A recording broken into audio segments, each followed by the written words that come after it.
Mesdames et messieurs, bonsoir. Bienvenue au Flash. Les musulmans de Côte d'Ivoire ont célébré dans la nuit de samedi à dimanche la nuit du destin. C'est à la mosquée de la Riviera Golf que s'est tenue la cérémonie officielle en présence du chef de l'État, le président Alassane Ouattara, et de plusieurs membres du gouvernement. L'imam de la mosquée de la Riviera Golf, El Hadj Traoré Mamadou, a invité les fidèles au pardon et au partage. La communauté musulmane de Côte d'Ivoire, à l'instar de ses co-religionnaires du monde entier, a donc célébré la nuit du destin. Celle-ci intervient le 27e jour du mois de Ramadan, occasion pour les fidèles musulmans de prier pour la paix et le développement en Côte d'Ivoire.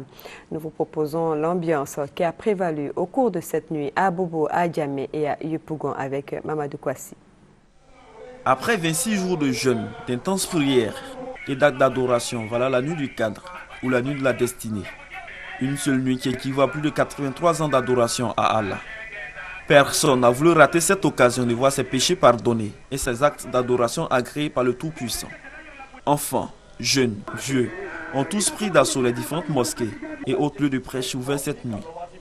D'Abobo à Yopougon, en passant par Djamé, le constat est identique. Les fidèles musulmans ont répondu à l'appel des guides spirituels. À la mosquée Nour Islam de Yopougon Mami Adjoa et Abou Bakr de Yopougon Kafeye, les imams ont transformé cette nuit spirituelle en une nuit d'interpellation et de prière afin que les fidèles musulmans adoptent des changements qualitatifs pour l'évolution de la société ivoirienne. Même son de cloche à la mosquée STK d'Adjamé.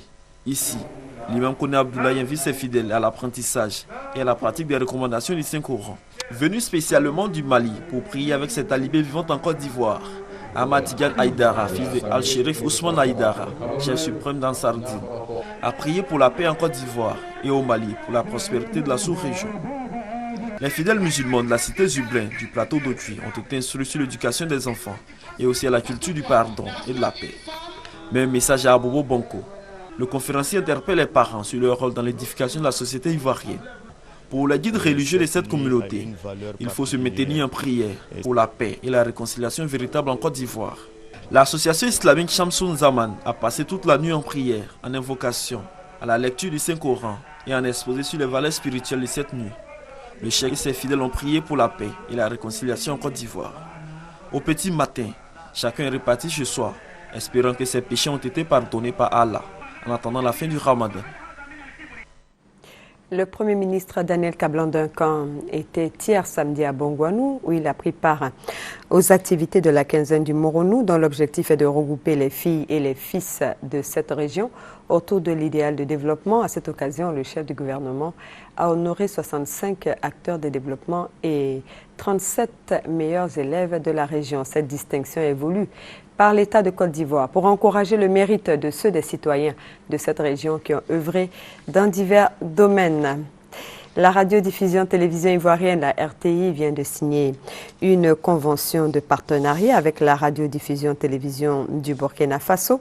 À travers cet accord, les deux médias s'engagent à effectuer des échanges de programmes en vue d'enrichir mutuellement leurs programmes. Ils s'engagent également à un échange d'expertise, d'expérience et d'informations.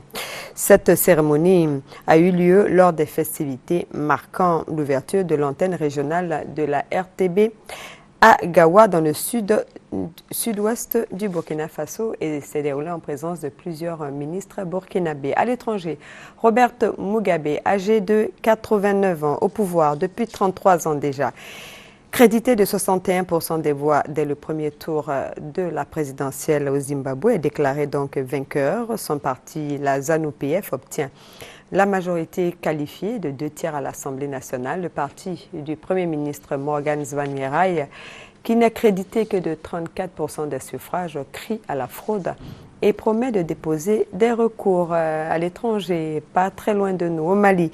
Ibrahim Boubacar Keïta, arrivé largement en tête au premier tour de la présidentielle dans son pays, avec 39% des suffrages contre 19% pour son adversaire Soumaïla Cissé, a demandé dimanche aux électeurs de lui accorder une majorité claire et nette au second tour le 11 août prochain, prévenant que la victoire ne lui sera pas volée. C'est la fin de ce flash.